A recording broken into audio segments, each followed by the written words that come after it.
Hello दोस्तों, मेरी आज की इस कहानी में आप सभी का स्वागत है। मेरा नाम अंजलि है और मैं नागपुर में रहती हूँ। मेरे घर में सिर्फ मैं और मेरी मम्मी ही रहते हैं। 2 साल पहले तक तो मेरे पापा भी हमारे साथ ही रहते थे, लेकिन एक कार एक्सीडेंट में वह हमसे बहुत दूर हो गए। पापा की मौत की खबर सुनकर पापा के दोस्त कैलाश अंकल हमारे घर पर आए। कुछ दिनों तक तो वह हमारे साथ रहे, लेकिन कुछ ज़रूरी काम की वजह से उन्हें फिर जाना पड़ा। लेकिन उन्होंने हमसे वादा किया कि वह हमेशा हमारे साथ रहेंगे। पापा के बाद एक कैलाश अंकल ही थे जो हमसे बहुत प्यार करते थे। मैं जब भी बहुत छोटी थी तब से कैलाश अंकल हमारे घर आते जाते थे और वह पापा के बहुत अच्छे दोस्त थे। वह इतने करीबी थे कि लगता ही नहीं था कि वह पापा के दोस्त हैं, बल्कि ऐसा लगता था कि वह हमारे परिवार के ही एक सदस्य हैं जो थोड़ा हमसे दूर रहते हैं। जब मैं छोटी थी तब अंकल पापा के साथ हमारे घर आते थे और मेरे लिए ढेर सारी चॉकलेट लेकर आते थे। मैं खुशी के मारे उनके गले लग जाती थी और उनके साथ खेलने भी लगती थी। लेकिन अब मैं 18 साल की हो चुकी थी। धीरे धीरे मेरे अंदर का बचपन खत्म होने लगा था और मैं बड़ी हो गई थी, लेकिन अभी भी जब मैं अंकल से मिलती तो उनके गले ही लगती थी। अब दोस्तों, जब से पापा गुजरे थे तब से मेरी मम्मी बहुत उदास रहती थी। मैं सोचती थी कि पता नहीं वह कभी खुश रहेगी भी या नहीं। लेकिन जब भी कैलाश अंकल हमारे यहाँ आते थे तो हो ना हो मम्मी के चेहरे पर थोड़ी सी खुशी की झलक तो नज़र आती थी। मैंने भी अपने आप में एक वादा किया कि मैं मम्मी को कभी भी उदास नहीं होने दूंगी। मेरी मम्मी अभी 45 साल की थी, लेकिन वह एक 30 साल की औरत लगती थी। जब भी मैं और मम्मी मार्केट जाते थे तब लोग हमें ऐसे देखते थे जैसे हम माँ बेटी नहीं बल्कि दोनों बहनें हों। मेरी मम्मी बहुत ही स्मार्ट थी, लेकिन उनकी उदासी के कारण उनका चेहरा मुरझा गया था। एक दिन मैं सोफे पर बैठी सोच रही थी कि मम्मी हमेशा उदास रहती है तो मुझे बुरा लगता है। ऐसे में कोई उनकी उम्र का हो जिससे वो हर चीज़ शेयर कर सके, हर चीज़ बता सके, लेकिन ऐसा कौन हो सकता है।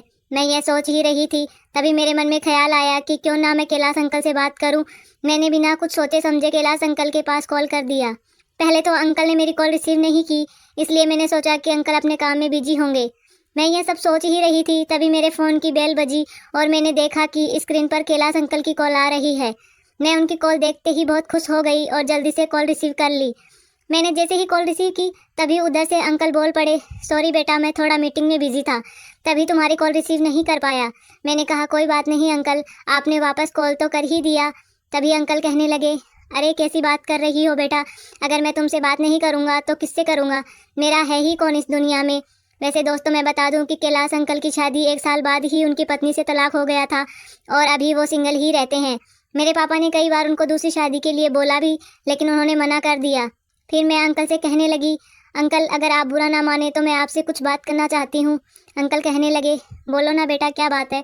मैंने कहा, अंकल जब से पापा हमें छोड़कर गए हैं तब से मम्मी बहुत उदास रहने लगी है। वो ना किसी से बात करती है, ना ही वो सही से खाना खाती है। क्या आप कुछ दिनों के लिए हमारे साथ रहने के लिए आ सकते हैं। अंकल थोड़ी देर चुप रहे और फिर बोले, हाँ बेटा क्यों नहीं, जैसे मैं अपने घर से ऑफिस आता हूँ वैसे ही तुम्हारे घर से आ जाया करूँगा, उसमें पूछने वाली कौन सी बात है। इतना कहने के बाद मैंने अंकल से बाय बोलकर फ़ोन रख दिया और अंकल के बारे में सोचने लगी। शाम को खाना खाने के लिए हम लोग टेबल के पास बैठे थे, तभी अचानक किसी ने दरवाज़ा खटखटाया। मैं दौड़ती हुई दरवाजे के पास पहुंची और दरवाज़ा खोला तो देखा कैलाश अंकल दरवाजे के बाहर खड़े थे। मैं उन्हें देखकर बहुत खुश हुई, लेकिन मम्मी अभी भी अपना मुंह लटकाए टेबल के पास बैठी थी और उन्होंने अंकल की तरफ देखा भी नहीं था। तभी अंकल ने अपने मुंह पर एक उंगली रखी और मेरी तरफ चुप रहने का इशारा किया। मैं भी इशारा समझ गई और चुप हो गई। अंकल दबे पांव जाकर मम्मी के पीछे खड़े हो गए और पीछे से मम्मी की दोनों आंखों पर हाथ रख दिए। यह देखकर मम्मी अपनी आंखें खोलने की कोशिश करने लगी। तभी मम्मी को कोशिश करते हुए देख कैलाश अंकल बोल पड़े, पहचानो कौन। मम्मी भी अंकल की आवाज़ पहचान गई और कहने लगी, कैलाश भाई तुम कब आए। अंकल ने मम्मी की आंखें खोल दी और कहने लगे, तभी आया जब तुम मुंह लटकाई बैठी थी। उस वक्त मैं देख रही थी और महसूस कर रही थी कि मम्मी कैलाश अंकल के आने से कितना खुश हो गई थी। अब उनके मन में जैसे कोई टेंशन ही नहीं थी। तभी अंकल कहने लगे, अब मैं हमेशा तुम लोगों के साथ ही रहूँगा और कभी नहीं जाऊँगा। आखिर मैं अपने दोस्त की जान को अकेला रोता हुआ कैसे छोड़ सकता हूँ, और अब यह दोस्त अपनी दोस्ती का फ़र्ज़ निभाने आया है। अंकल की ये बात सुनकर तो मैं भी बहुत खुश हो गई कि अंकल अब हमारे साथ ही रहेंगे और हमें भी अपने पापा की कमी कभी महसूस नहीं होगी। कुछ देर बातें करने के बाद अंकल भी हमारे साथ ही टेबल पर बैठकर खाना खाने लगे। खाने के बाद उस दिन हम सब लोग एक साथ एक ही रूम में लेट गए और देर रात तक बातें की। फिर अंकल को सुबह ऑफिस भी जाना था और उन्हें नींद भी आ रही थी तो वह सो गए। मैं भी अंकल के सीने पर अपना सिर रखकर लेटी थी और ऐसे ही सो गई। सुबह कब हो गई पता ही नहीं चला। सुबह हम सब ने साथ में नाश्ता किया और अंकल ऑफिस चले गए। अब तो रोज़ ऐसा ही चलने लगा। अब मैं अंकल को अपना पिता मानने लगी थी, क्योंकि वो शायद पिता से भी बढ़कर थे। जो हमारे साथ रह रहे थे। एक दिन रात को मैं अपने कमरे में लेटी थी और मैंने एक बहुत बुरा सपना देखा जिसमें मेरे पापा भी थे। अचानक से मेरी आँख खुली तो मैंने देखा कि मैं अपने रूम में लेटी हूँ और मेरे सर से पसीना टपक रहा है। मुझे बहुत तेज प्यास लगी, इसलिए मैं उठी और जग उठाकर पानी पीने लगी। तभी मैंने देखा कि जग तो पूरी तरह से खाली है। फिर मैंने सोचा कि किचन से पानी पी लेती हूँ। मैंने अपने कमरे का दरवाज़ा खोला और जग लेकर किचन की तरफ जाने लगी। रास्ते में ही मम्मी का कमरा भी पड़ता है और आगे वाला कमरा अंकल का था। जब मैं अंकल के कमरे के पास पहुंची तो वहां से कुछ अजीब अजीब सी आवाज़ें आ रही थी। मैंने सोचा शायद अंकल टीवी देख रहे होंगे और मैं बिना कुछ ध्यान दिए आगे बढ़ने लगी। तभी वो आवाज़ तेज हो गई। मैंने सोचा कि आखिर ऐसा क्या हो सकता है।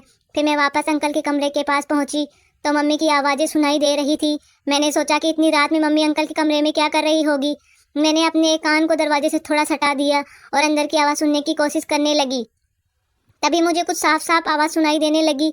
मम्मी कह रही थी, कैलाश जी थोड़ा आराम से, अंजलि सुन लेगी तो क्या सोचेगी। इतना सुनकर जैसे मेरे अंदर करंट दौड़ गया हो। मैं सन खड़ी रह गई। फिर मैंने सोचा कि अंदर आखिर क्या हो सकता है, लेकिन मैं अंदर देखूं कैसे। ना तो कमरे में खिड़की है, ऊपर से दरवाज़ा भी अंदर से बंद है। तभी मेरे मन में एक आइडिया आया। मैं ताले के सुराग से जिसमें चाबी लगाई जाती है उसमें से अपनी एक आंख बंद करके अंदर झांकने लगी। अब सब कुछ मेरे सामने साफ था। मैंने देखा कि मम्मी अंकल के साथ क्रिकेट खेल रही है और अंकल लगातार चौके पे छक्के लगाए जा रहे हैं।